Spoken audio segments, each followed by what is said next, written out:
Hey guys, it's Seamus Johnson, my lawnmower repair guy.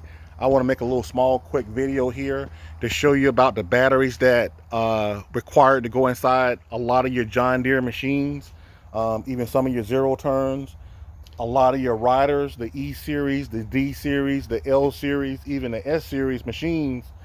These are very, very specific batteries that these machines call for. It's called a left-hand positive battery. And it's very, very important that when you go buy that battery, you buy the right battery. Whether you go into your box store to buy it, whether you're going down to your local auto parts store to buy it, I'm going to show you what kind of battery that you're going to need to go in your machine. Therefore, you don't buy the wrong battery. Yeah, it's the same size battery and it fits inside there. But guess what? The battery terminals are in a very, very specific location to make them fit. This right here is called a left-hand positive battery. The left-hand terminal, the positive terminal is on the left-hand side of the battery. And I'm going to show you the reason why. Look at this D110 right here. If you were to take your battery and take the leads, the battery leads right here, and get them as close to you as possible, look at where the positive side of the lead is.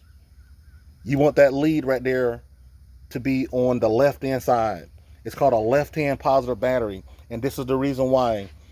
You see how small, how short this cable right here is right here? This is a very, very short cable. If this lead right here was on this side over here, this cable right here, it ain't gonna stretch, it ain't gonna fit. This is the D110. Look at the L135. Same exact thing. The starter solenoid is right here. The positive terminal is right here. There's no way that little small cable right there is going to fit to this side over here if the positive was on the right hand side. This right here is a S170. This is the S series exact style setup right here. You see how short that cable right there is? If I was to take this terminal, this battery wire right here and try and put it on this side over here, if it was the positive was over there, it ain't gonna fit.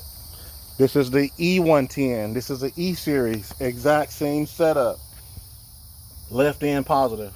If I was to try and take this lead and put it over there, it ain't gonna work.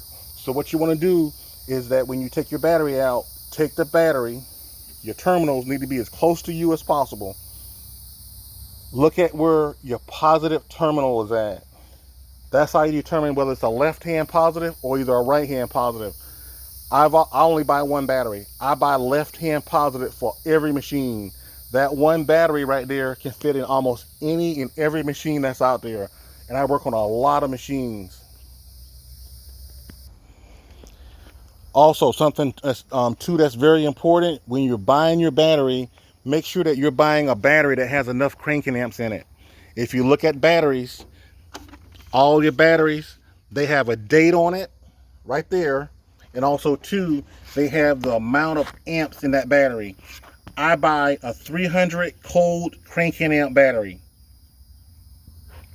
300 cold cranking amps, meaning at freezing or below freezing, you got 300 cranking amps in it.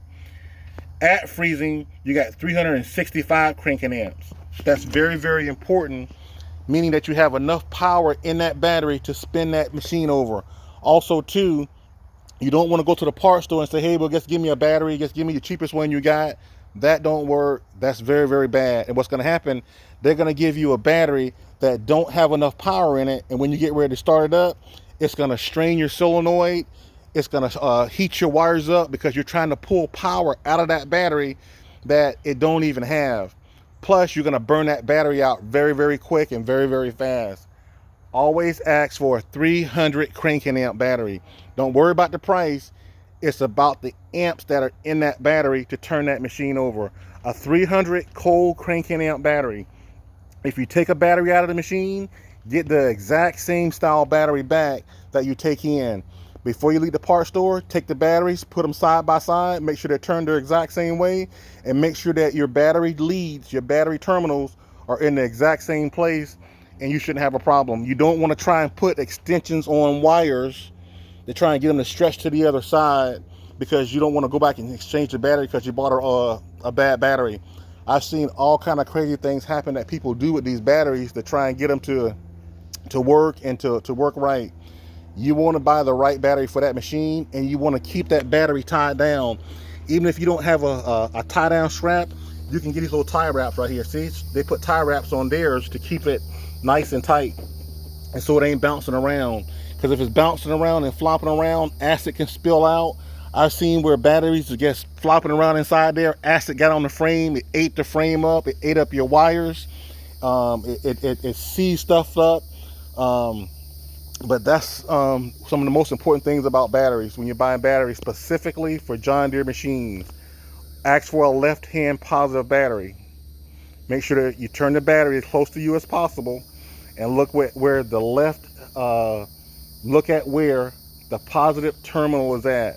That's how you determine whether it's a left-hand or positive, left-hand or right-hand positive battery.